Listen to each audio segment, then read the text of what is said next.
otherwise, we do have FNF. I'm going to give the same disclaimer I gave out in EU. I don't know what factions we're going to see. We're going to probably see OPFOR Russians at some point. It has nothing to do with any current events going on. These missions were vetted. Usually, if I remember correctly, for their mission vetting, they have to be vetted the Tuesday before the Friday. So that was even before the invasion even began. So if you happen to see Russians, there's nothing to do with any IRL stuff going on. I didn't realize that's what you're going for. Yeah, no, absolutely. FNF, the community, has openly stated that they're not going to change how they do things. It's just they don't tie anything to real world events anyway. People just submit missions based off of whatever they feel like submitting. We play missions with factions from all over the world. Yep. It is a matter of curiosity and the fun factor. There's nothing political about any missions that I've ever seen in FNF. And I think I hear something already blowing up. Yep. So looks like around Greenfor's base they have some automated mortars landing, which is pretty cool to see. But otherwise, do you want to start with BLUFOR or Greenfor for this one? Well, I usually like to start with the attacking side, so we'll start with BLUFOR. Well, do you want to start with the background and I'll go over the kits? Yeah, sure. All right, so background for this mission is a time of war. Having identified a vital strategic value of communist-held Fapovo in Latin American theater, the U.S. Navy, BLUFOR, are launching an all-out invasion of the islands, starting with a heavy barrage from their fleet's artillery guns, which is that artillery you're here landing by the airface. The panicked Fapovan army in Greenfor must rally and defend their homeland from the invaders, drive them from the beaches and landing grounds, and send a stern message to the west that Fapovo will never fall. Notes: this is my final farewell to FNF's fantastic Latin American map rotation from Colombia to Lingor, Fapovo, and Puala. It's been a blast. From next week, we move on to Africa and Cold War along the vanilla FNF maps that you know and love. Africa stuff. So like maybe. So they've got what's it called? Sangola? No. Damn it. Gunkizli? No. I want to say Shango River, but I know that's wrong. It's, we were just talking about this because they're having a rotation of the mod set starting next week. Southeast Angola, that's what I'm thinking. They got those maps in. They got a few others as well, but they're basically doing a massive rotation of the maps themselves. So all the old maps are getting kicked out. All the new ones coming in, and they're also adding 3 CB factions. So they're going to have even more kits to pull from. I am very excited for that. But otherwise, let's go with BLUFOR. So you said you wanted to do kit bash? Yes, let's take a look at those kits. So they will be our usual NATO boys as always. Or not as always, but as usual, rather. Using modern American Navy AOR camouflage, something you don't see too often, I don't think, in FNF. Using, we got Mark 18s, so 5.56, M249s and 5.56 as well, M240s in 7.62 NATO for the LMGs of these squads. Lad is going to get an M72 Law. Recon has the M2010 ESR and 338 Lapua Magnum in their livery and color of choice, whereas the 2 supporting gunners for the sorry guys, I usually have a moderator make it, or so I've gotten so used to that. And then crew, which do we have? We have a little bird and some ribs and stuff. So the crew and aviation have the choice of an MP782 or a Mark 18, just like the regular infantry. As for those assets, we have 2 speedboat miniguns with a minigun on the aft of the boat and on the nose of the boat. It is been rescripted for a M134 minigun as well. Usually that's an AGS or an M2 HMG, but those are kind of pretty strong assets. And in a one life like this, sometimes it can be a little unfun to fight against those. So that has been rescripted into an M134 minigun. Still lethal by all means, but not quite as just carelessly lethal. But they also have some ribs, assault boats as well, and that AH-6M Little Bird with M134 minigun on the side of it as well. 3,000 rounds for it, because sometimes they cut the ammo. So. That is a lot of them. And I think that is it. A few things I want to point BLUFOR, out in yeah. addition that aren't on the roster. You got to remember both sides also have a marksman per squad. For BLUFOR, it's probably going to be a Mark 11 somewhere, and for GreenFOR, probably an SVD, but I will look at that on GreenFOR's sake right now. I'm just trying to look for a marksman right now. That's like an SR-25 or something like that. Yeah, Mark Definitely 11. Some kind of 7.62 AR style platform. 20-round magazines and whatnot. But I will go ahead and go over BLUFOR's roster real quick. So you got Despo ground commanding. I believe Despo also ground commanded in EU, but I don't remember if he won or lost. Tymek being the 2IC, Sushi being the platoon medic. Riley leading the X-Ray group with Snatch Goblin as the 2IC. G-Legs taking the sniper role. Jack and Shy taking the suppressed shooter. Shy taking a SOCOM 16. And so is... Nope, Jack's taking the Mark 14 EBR. Honestly, between those two weapon platforms, there's not really much of a difference. Both are, battle rifles. Both can be suppressed. Both have 20 rounds of 7.62 by 54 NATO, I believe, or something along those lines. It's a bigger caliber, but they're pretty much the same in every right. So otherwise, we got Chadwick leading Alpha HQ for Alpha 1. Under him, he's got Waldo, Tactical Sheep, Seco, Jack, Stack Pro, Hamad, and Twins. Alpha 2, I don't see a team lead slot, so it usually falls to the AR, which would be Zeist with Dub, Baby Yaga, Rave Master, Baba Yaga, my bad. Rave Master, Jake, and... Nast, I get the reference now. And Booga under him as well. You just made a lot of Slavic people really upset with that comment. Anyway, Bravo HQ, we got Alpha in the squad leader slot, my bad, Curie, and Mountain looks like they're a dedicated vehicle crew group based off of the two right under Bravo HQ. Bravo 1 has Nemesis, Pert, Lolo, Spiky, RP, Dobbs, and Iander together. Iander, of course, with AT, which is where we normally see him. And then Bayant is, yes, it would be a Carl Gustav. We'll go to Matt settings in a second. No team lead for Charlie 1. Actually, yep, he is all the way in the bottom. It's Pierce with Bayant, Chow, Maz, Dooley, Grav, and I skipped one. I forgot. Otherwise, Charlie 2 being led by Ilbanek. He's got other members of 1RW, Azuki. He's got Koak, Wise, Green Shade, and Tanners together. Delta HQ just has Artisan Gary, Fred, Fred, Korvac, Space Cowboy Carl, and then Hotel 1's going to be Iceberg Flying with Blam as his 2IC, but they're on the Ron ship, so they're going to have to go and swim over. Overall, a pretty good roster. Some good solo players there. We do see some elements of Scandi. We got Bayant with Dooley together. Maz and Pierce, also two pretty decent players. Otherwise, I'm curious to see what is on GreenFOR. Barb, do you want to cover their roster? Absolutely. So looking over at GreenFOR, they start over here north at Sector 1. We'll go over the sectors here in a minute. But as far as their assets and uniforms, so they're going to be using 2010 Rebel French Lizard camouflage with SSH 60s and 68s, old Soviet-style steel helmets. Still pretty effective, but old-fashioned, to say the least. Some nice chest rigs, some Chicom style chest rigs, and even though they don't have any armor in-game, the FNF config gives them armor, so they are armored, even though it doesn't quite look like it. As for their loadout, they're going to be using AKM ends in 7.62 by 39 and AKS 74 ends in 5.45 by 39. Their support, they've got the choice of an RPK, well, not quite the choice, but the squad auto riflemen will have an RPK 74, and the machine gunners will have a PKP and 7.62 by 54 rimmed.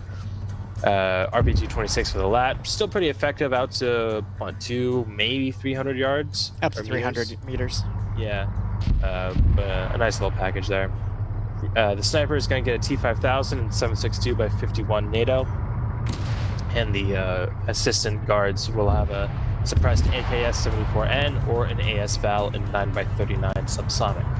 On this map, Fapovo, 9 by 39 probably wouldn't be the worst. I could see it kind of falling short with some longer engagements, say if they would have set up on a hill. But with the amount of urban settings within the two sectors themselves, I think it could be pretty useful. I'm doubting the 9 by 39 in FNF because we had two suppressed guys in one of the NAP cities basically sneaking around, and then a Humvee drove up to him. Both of the AS Val guys unloaded on the Humvee. It did nothing. Humvee guy Yeah. gets out, murders one of them, starts running around as the AS Val is literally mag dumping him, and then the guy's able to get a fresh magazine in and just murder the second guy as the AS Val also reloaded and started firing again. So I'm kind of doubting the AS Val on FNF servers these days. Well, I'll say that the ASL is definitely not designed to take down any vehicles, so that does not surprise me that it did fuck all to the Humvee. But yeah, if they were mag dumping the that guy and he was just, you know, himself, he wasn't in a vehicle or anything, and he wasn't going down. Yeah, hey, Falcon. Yeah, that's a little sussy. Oh, Dream wants me to tell you goodnight and that he loves you, and Stark was apparently complaining about lone wolfing or something. Yes, he was one of the guys that got shot by by the Humvee guy, which was funny. But regardless, Vagrant is going to be leading Green 4 here. He's got Squeaks as the X-Ray team leader. D Barnes going to be the 2 IC for that group. Mimi taking a suppressed AK-74 with 45 round mags. Live, by the way, because they're like landing. Oh, they're live, but you got to remember, if they're in the Green 4 zone, they're invincible. But the vehicles? Ooh, yeah, good point. But I'm just concerned, that's all. Cap Arcane has the T5000. Rinse and Repeat going to take an AS Val, so we'll see how effective that is today. Nielsen going to be Alpha HQ, basically the squad leader. Montgomery, Wells, Summers, Pinto, Cholt, Sowers, and Sablon. Sablon, excuse me, taking Alpha 1. Alpha 2 has Norris leading with Carlson, Garcia, Scholand, Eagle, and Zapata.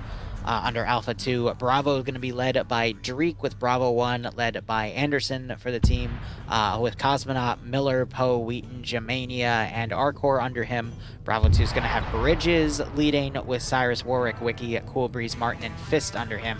Banks is... Okay, no, Flux is leading the Charlie group for... well, Charlie. Basically, Pepega guys I can see, with Banks, Guy Fieri, Eric, and Lurch under him. And then Charlie 1 has Lennox, Ash, and Arma Jesus.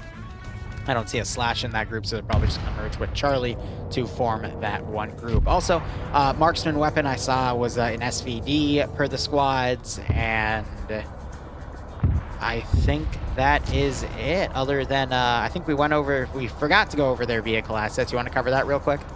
Yeah, so for Green 4, they're going to have 2 Ural 43 True Zeros, which is basic transport truck, 3 off-road pickup trucks, 2 M1151A1 up-armored PKM Humvees with a nice kind of armor steel turret, and 1 9K38 digit static AA vehicle. So that's going to be the counter to the Little Bird, because that those guns on the Little Bird Thanks, Deuce, for the 15. I appreciate it. You're right. I do. I'm thinking about going to bed early tonight, actually. Speaking of the Little Bird, Iceberg is flying it today. I've been so very, very good to see him heavy in the wielding work his the past few joystick days. for the joy of us all.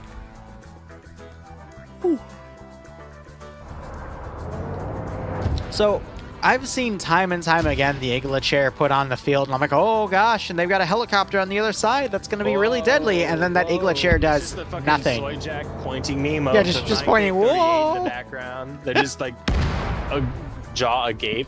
Yeah, Sablon's fucking Humvee, just like a mortar, probably like 20-30 meters from it. Yeah, I saw that. I don't think it did anything to them, but like still. Those are 155 shells too, based on the explosion, so it should be doing damage, but it's not. I'm pretty sure those are 81 millimeter. I've been hearing a mix. So that one that just went off, if you hear that like whoosh sound with it too, like that one, that's a 155. That's a big one. The 81 is that, you know, just like that one that just went off was an 81. Yeah. Anyway. I love how we can use the sound of explosions to know what exactly they came from. That's the meta of this damn game. That's called weaponized autism.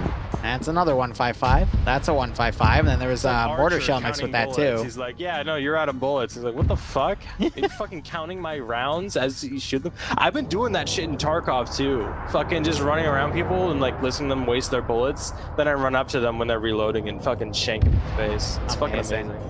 It's weaponized autism, I'm telling you. But as I was going to talk about, that Igla chair if the little bird pilot knows what he's doing, that eaglet chair will get hits on the little bird, but then he'll little bird will just land, repair it, and then keep flying. Like, I think there was a little bird that had 3 different missiles hit it throughout a round, and it would just land, repair, and then go right back up in the damn air. So I don't know. Well, that brings up a good point. Autism is my superpower. Thank you. Now, I do kind of appreciate the close artillery as like a cinematic thing. I think that does add a little bit of liveliness to the operation itself. But I have also realized we didn't go over the sectors. So, you wanna go over Sector 1?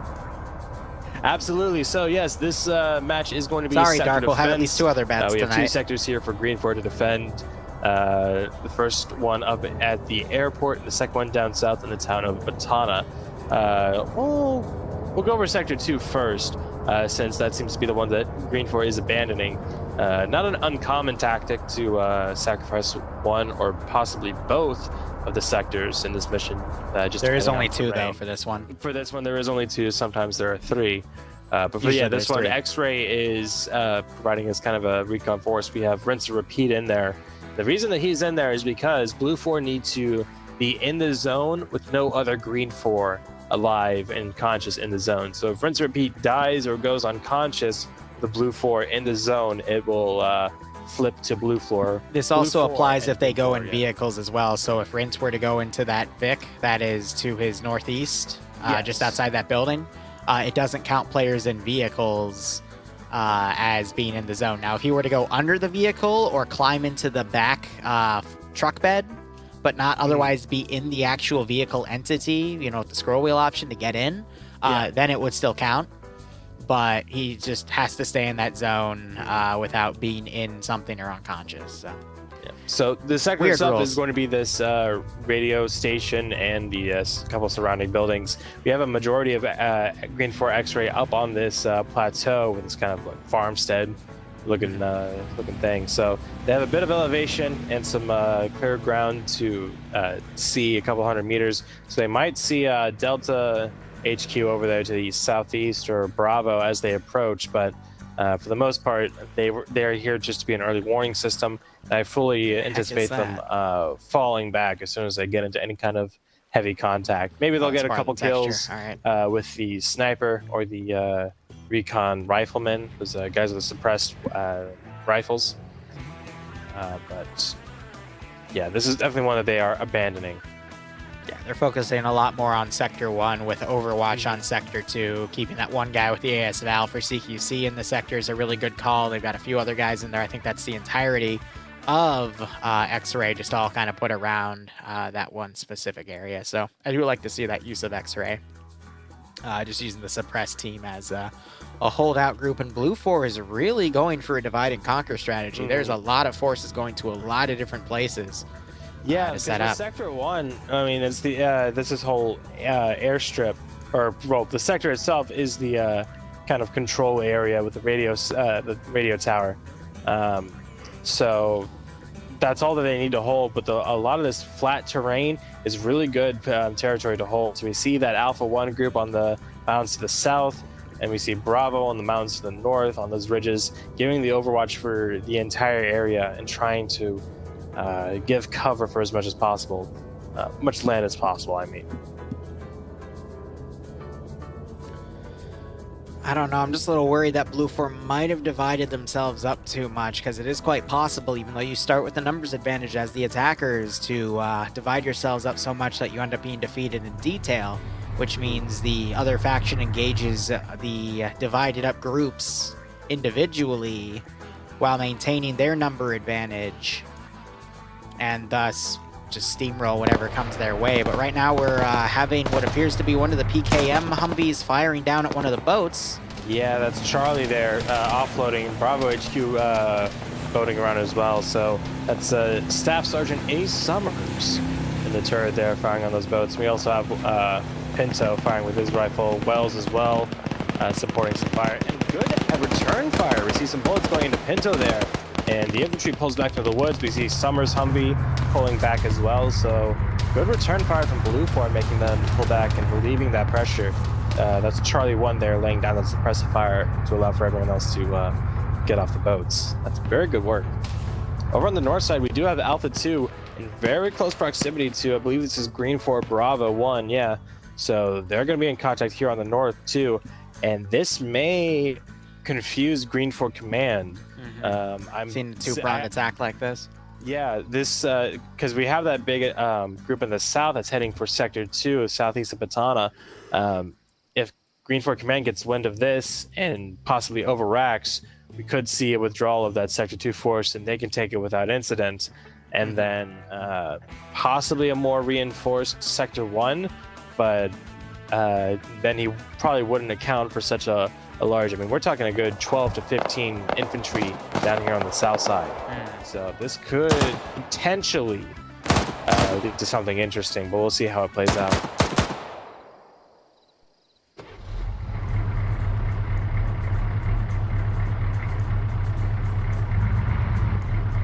So I'm just watching this Humvee with the PKM try to stall the BLUFOR line here. They've gone off to a lot of different forces. I just heard AT fire. It went over, though, hitting the hill to the northwest instead. Little Bird also coming up, firing some shots. It was off, though.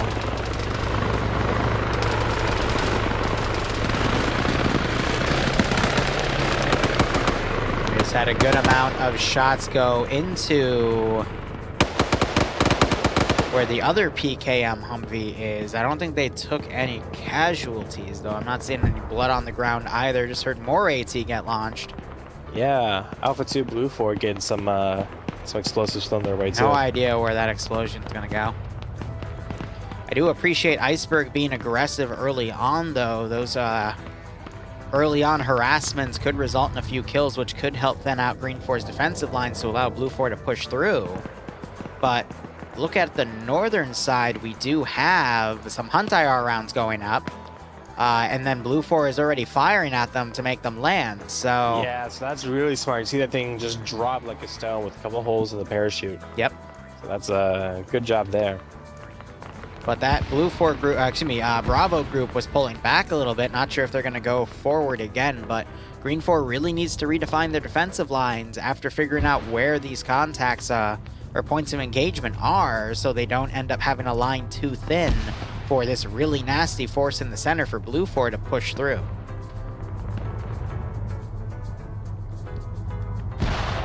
I could see Green 4 stopping the northern attack with their numbers. The southern attack is going to be a little dicey, yeah, but the Sector 2 one is going to definitely be lost. Sorry, go ahead. Yeah, speaking of Sector 2, actually, we see Squeaks and Captain King. They're actually heading southeast along the coastline, right to the path of Bravo 1 as they are approaching from the opposite direction. So we could see some short-range fighting, and it'd be interesting to see what happens with Green 4's defensive plans after that. But in the meantime, Iceberg doing a very dangerous thunder. Yeah, his co-pilot's hit. Yeah, and he's just dancing between those treetops. Just nape of the earth flying, very fancy flying there. All right, Blam's back up, so he'll probably go to bandage. Whew. But it paid off. Garcia's dead in Alpha 2. Oh yeah, did he get hit by those M134s? Yep, like he got barraged by that, so they traded one down who woke back up for one death. I mean, keep it coming. Very ballsy flying, but it pays off. We also have Chult dead under Alpha 1. And so far, BLUFOR, Booga got taken out in Alpha 2 on the northern side, though it looks like it was to something bug-related because his body's in the water. So he might have gotten knocked unconscious because the boat hit the ground too hard, which sometimes happens. I'm glad you're enjoying his flying, Deuce. Here we go with Green 4 X-Ray. They're going to be in contact here soon. I think Captain King... No, he's looking across the water, and he is the sniper. So this group of... actually, yeah, Scandi Recon here. We got Nemesis, Spiky, Dobbs, Lolo, Iander, Peyton as well. So this is a very dangerous group, and Green 4 is really outnumbered here. So they may try and make a play, but I don't think they're going to see much success. We'll see what happens. Little Bird coming around again. Hopefully Squeaks doesn't fire up at it, because if he does, that's just going to give his position away.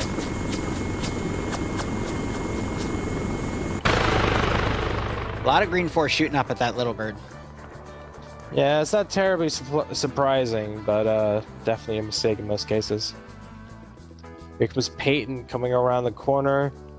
Yeah, no, doesn't see Squeaks. Is none the wiser. They knocked down the radio tower. I think that's for effect because they have the crater right there. Yeah. I was gonna say, why did BLUFOR do that? It's the little details. And here comes Bravo HQ and one of those assault boats. We see Carrie and Mountain in that. So that camera on the front gun, again, that's rescripted to be an M134 minigun instead of the Mark 19 AGS, or GMG rather.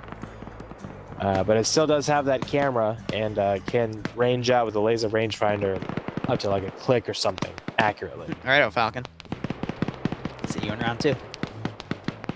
All right, so the northern group, green 4, definitely having the advantage here, but they still have another group completely to the northwestern side that is out of position.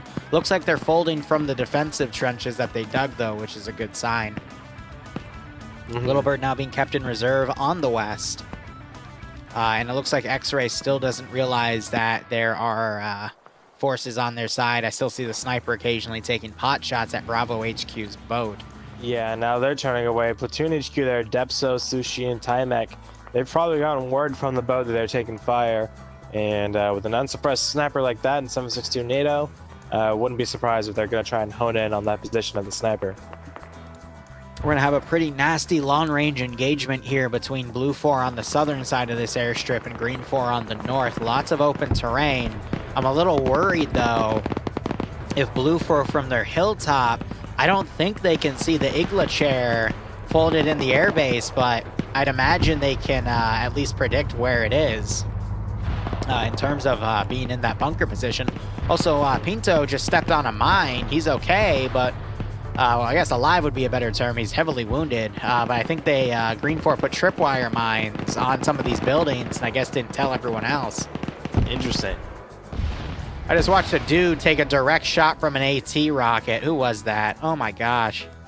North side of this whole AO, BLUFOR numbers are starting to really thin. We see Alpha 1 up here. You can see a little crater of it too. You see some battle buddy groups, but also a lot of scattered infantry, especially lone infantry. So that's pretty unfortunate. We do see X-Ray for BLUFOR trying to suppress the flank, and actually really good teamwork here. We're seeing Tactical Sheep and Bobby pushing up this ridge. They're not taking fire though from Alpha 1. Suppressed, yeah. Alpha 1 down in the airbase. They're watching over this group on the hillside, so they're being suppressed in turn.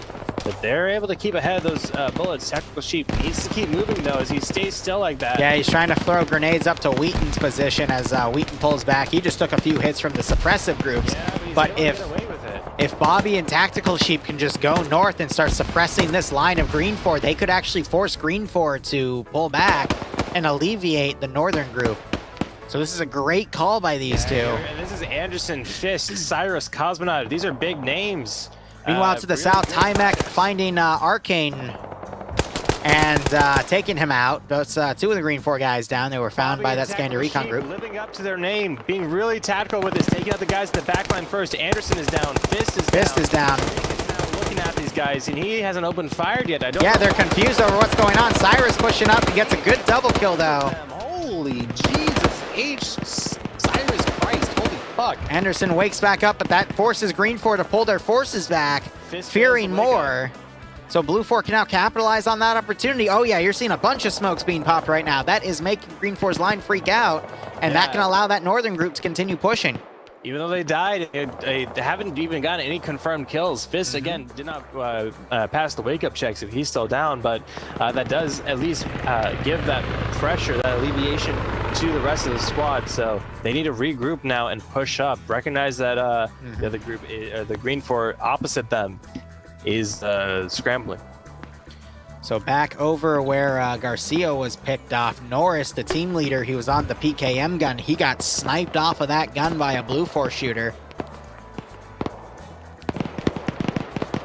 And otherwise, looks like Green 4 are now trying to reform that battle line, but they can't because the smoke's obscuring their vision. And now you're having BLUFOR sending almost all their guys northwest and one guy to the southwest.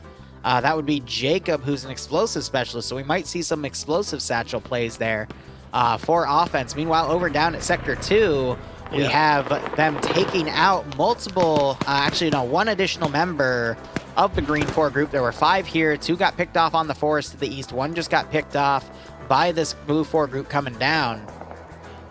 And you just have, who is that? That's D Barnes sticking towards the edge of the sector.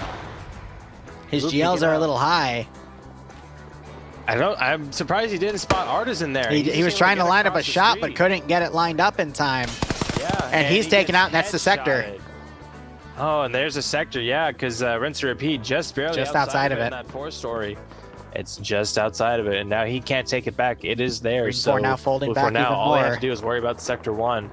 And yeah, majority of forces outside of Sector 1, obviously, but nothing saying they can't fold back into the sector itself should they need to. Tanners. All right, one attack boat now in the harbor, just firing up at Green 4. Actually, I don't think it's firing anywhere specific. It's just suppressing everywhere. AT was just fired at the boat. It seems to have missed. Yeah, scared the shit out of them, though. We see they're booking it. Tail and running. Yeah, they're booking it. Absolutely. So BLUFOR on the south side of the airstrip now on that hill, Hill 117. John Spartan Halo, good luck for them. They're trying to suppress across to Bravo 2 and Alpha 1. We see the Humvee for Green 4 just suppressing back. That's Summers again, that PKP. Green 4 pulling back more forces. I'm going to be honest, there's a massive hole in Green 4's defense strategy, and that's anything that comes from the MSR from the town.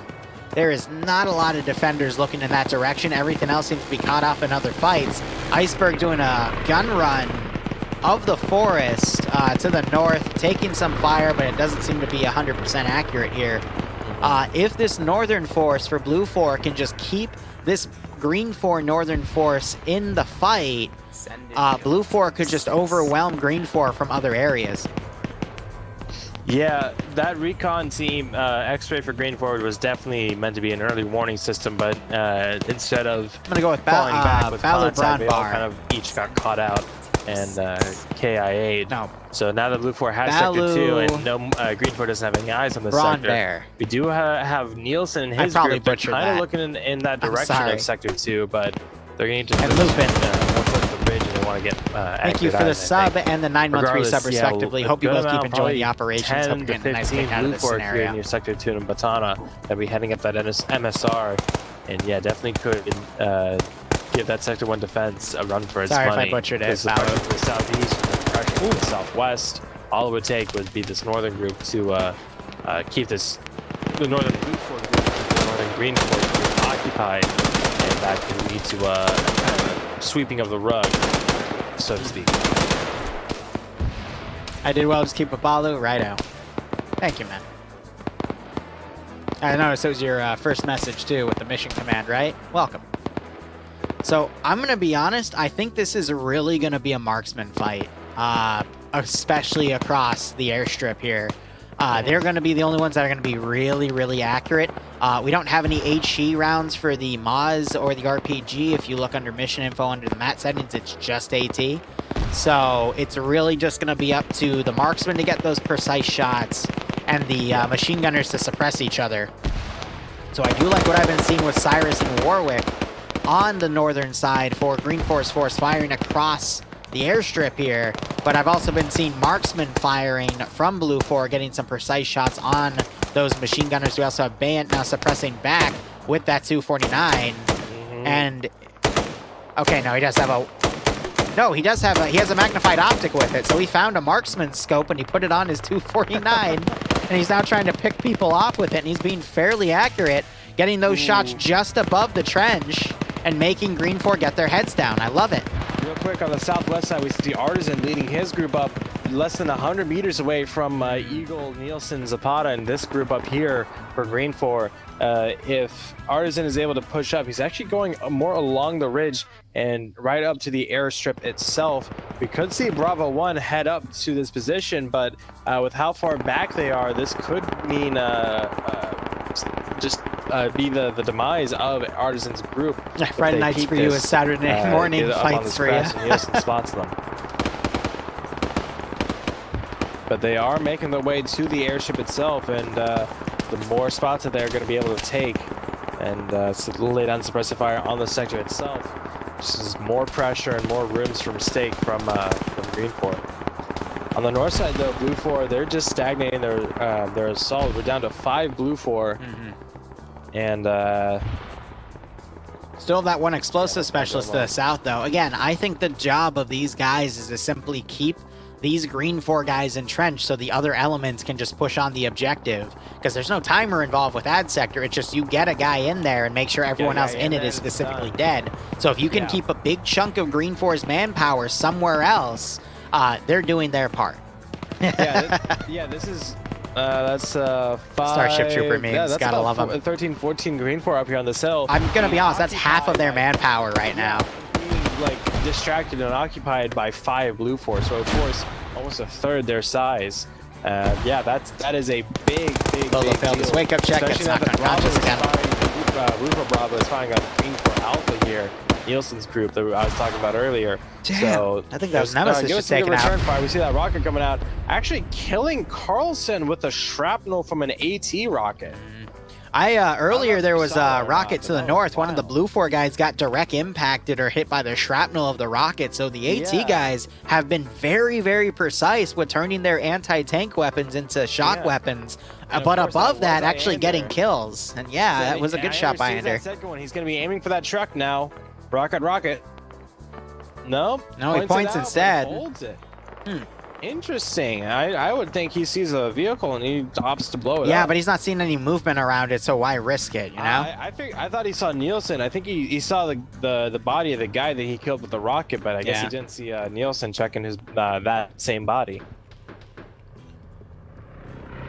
And now we're starting to see some interesting plays. We see Jacob here. Wait, real quick. Iceberg dropped his co-pilot out to the platoon medic Sushi over to the south, so Sushi's trying to resuscitate him so Iceberg can just get up there and fly solo. That's funny. And speaking of which, now he's flying over that airstrip, so that's another distraction for that northern group. Eric's trying to get a lock, but a sandbag that was put on that fortification. Of course, the only sandbag they put on it ends up blocking his shot from getting a proper lock. You see that in the perimeter? Yeah, just the one sandbag that was put there, of course, right? Oh, that's fucking hilarious. All right, BLUFOR taking the fortified positions, but again, the most dangerous part about this is going to be getting across that runway. We're seeing a smoke push. Fucking God, I'm sorry, but we're seeing Solid Snake in action. Jacob, I see that. Off the hangar. Dude, he's gonna get up here. He's gonna pick off that gunner. And he hears Summers and he goes crazy because he thinks that's at him. He's gonna go get some cover. And he's gonna take another situation. Take the shot. There's the headshot. I love it. I love it. Is he gonna adjust the hit Pinto now?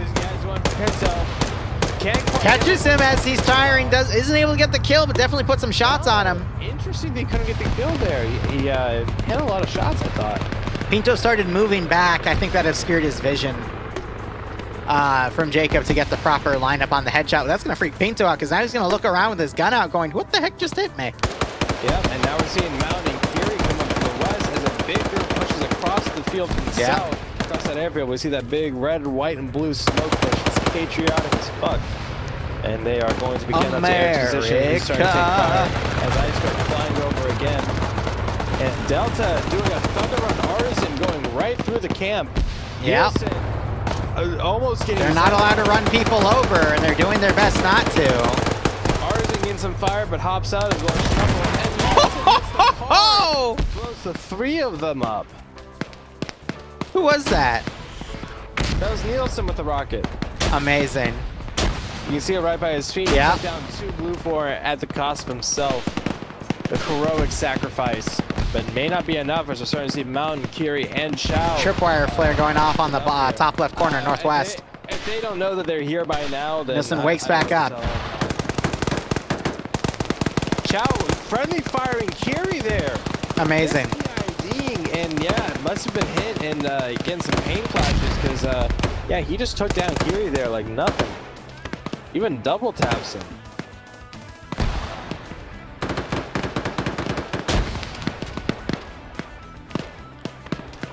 Mountain is getting in real close here, gonna get some knife fighting range with Nielsen. Ooh, that building changes damage textures. If they put a few more AT shots on it, they could potentially collapse it. Yeah, but they don't have much LAT left, but they don't have anything else to use it on, I suppose. Flux and Guy Fieri fighting Maz and Dooley, who are breaching. Ooh, Bay has an M249, and he's gonna start breaching as well.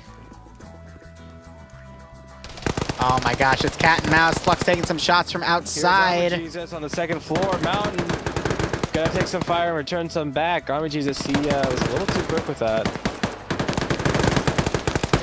Has to reload, but Babe with a 200 round bell does not, so he comes up and finishes him like nothing. And now Green 4, look at this massive Green 4 force trying to come into the sector last second. If BLUFOR can quickly get these final kills, they should be good enough. Yeah, it's just Nielsen and Vagrant outside of that main building. Vagrant is hiding in that offshoot building. If these people know their contact building, which Bay does. No, he doesn't. There's a bit of friendly fire. None of them are going to check that building with Vagrant. I think they're going to go around the corner and actually find Vagrant. Sorry, not Vagrant. Montgomery getting a great double kill there. Oh, where'd he come from? Yeah, from the north. That was Montgomery. Yeah, Montgomery definitely got that in. He literally fired in the middle of that group and just managed to get 2 headshots there. Bay now pre-firing into areas that haven't been checked yet, but now Pinto and Montgomery have folded in. So now if Vagrant dies, it's not going to be enough. So Bay still pre-firing some of these corners. And here comes another 5-man group of Green 4 Bridges, Coolbreeze, Fist. These guys we saw earlier. Yeah. Again, big names, so they're going to be able to reinforce this group as well. And this is exactly what BLUFOR didn't want. They wanted to try to take this out from under Green 4's nose, but now that the fighting has died down to the north, a lot of Green 4 folding in. Mountain and Montgomery taking a beating on each other. Montgomery getting taken out. Again, Bridges taking out a friendly this time. And then getting hit by Mountain's grenade. Bay taking another one down. Yeah, he's continuing this on. As Mountain gets up into the watchtower, Bay spraying into the building. Does he see Germania? Yes, yeah, takes him out from the rear. But now you've got Fist in there still. Turning this entire situation back around into BLUFOR's favor. Bay with that 249, man. It is just a nasty freaking combo. Oh my God. He's gonna be checking, like, where else can these guys be? Chow finding Fist. Chow taking Fist out. No one checking this auxiliary building part of the larger one. And Vagrant just camping it out. I think Carl, Space Cover Carl, I think he's onto it. He might have heard Vagrant speaking because he's gonna open this door. Yeah, he's onto it. And there's a grenade launcher on both of these guys. And he shoots him in the front. Yeah, Vagrant trying to catch Cowboy Carl there. He shuts the door on him so he can do a quick reload. Carl can't get the grenade out in time. Oh, that's Miller trying to suppress now. As Vagrant checks the corner, he doesn't know what to expect. And Vagrant now shuts the door. As Bay pushes Miller, but gets taken out by Miller. Mountain taking him out. Yep. Again, no one's coming over to join Carl here as he breaches this building on his own again. He needs to, he's gotta push back. Oh, and Space Cowboy Carl gets him. GG. He gets the flick. Even if Vagrant would have held, too many BLUFOR came into the sector at that point. Bay was just absolutely annihilating everyone coming into that sector. Absolutely. That was a great call.